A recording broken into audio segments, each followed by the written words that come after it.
તો જેની સૌને ચિંતા હતી તે જ થયું। આજના વહેલી સવારના સૌથી મોટા સમાચાર। ત્યારે મધ્ય પૂર્વના દેશ વચ્ચે ચાલી રહેલા યુદ્ધની અસર જોવા મળી। તો વડાપ્રધાને પેટ્રોલ અને ડીઝલનો સંયમથી વાપરવા માટે હાકલ કરી હતી। ત્યારે પેટ્રોલ અને ડીઝલના ભાવમાં વધારો થયો છે। તો દેશમાં પેટ્રોલ અને ડીઝલના ભાવમાં વધારો ઝીકી દેવામાં આવ્યો છે। પેટ્રોલ અને ડીઝલના ભાવમાં 3 રૂપિયા જેટલો વધારો કરાયો છે।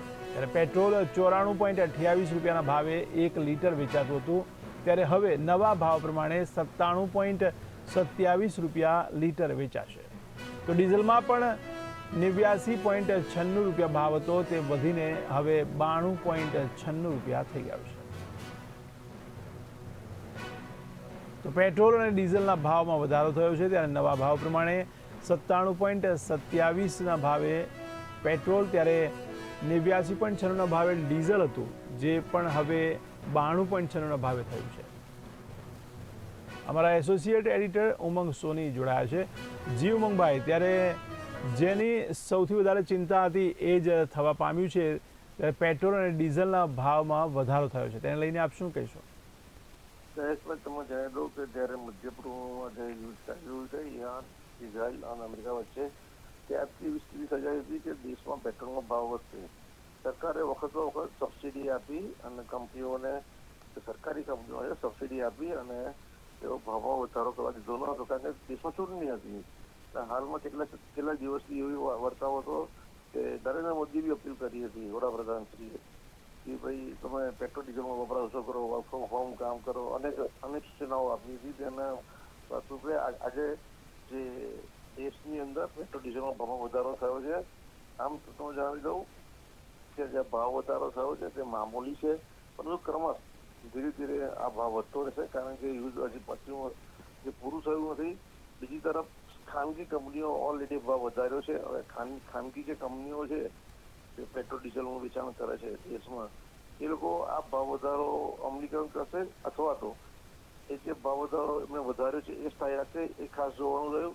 હવે આજથી જે ભાવ વધારો થયો છે, સમય છે મોંઘવારીનો માર વધશે। આ પેટ્રોલ ડીઝલના ભાવ વધવાથી, ખાસ કરીને ડીઝલના ભાવ વધવાથી તે માલ સામાન અવર જવર ડીઝલ ઉપયોગ કરતા હોય છે, જેના કારણે દેશમાં મોંઘવારી વધે એવી શક્યતાઓ જોવાઈ રહી છે।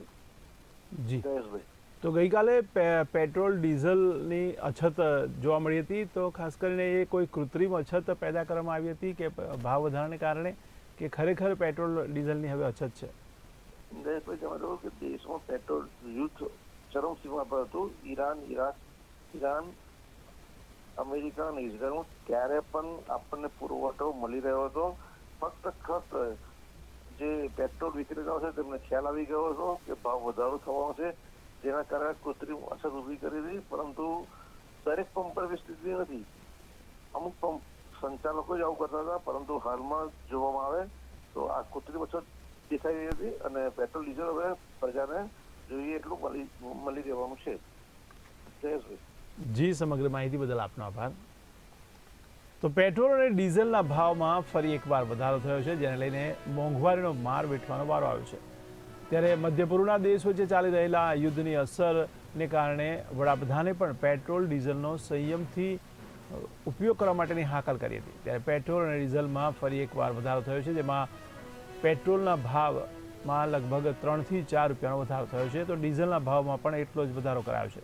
ત્યારે પેટ્રોલ 94.28 રૂપિયાના ભાવે વેચાતું હતું, જે હવે 97.27 રૂપિયા લીટર વેચાશે। તો ડીઝલમાં પણ 89.96 રૂપિયા ભાવ હતો, જે વધીને હવે નવો ભાવ 92.96 રૂપિયા થઈ ગયો છે।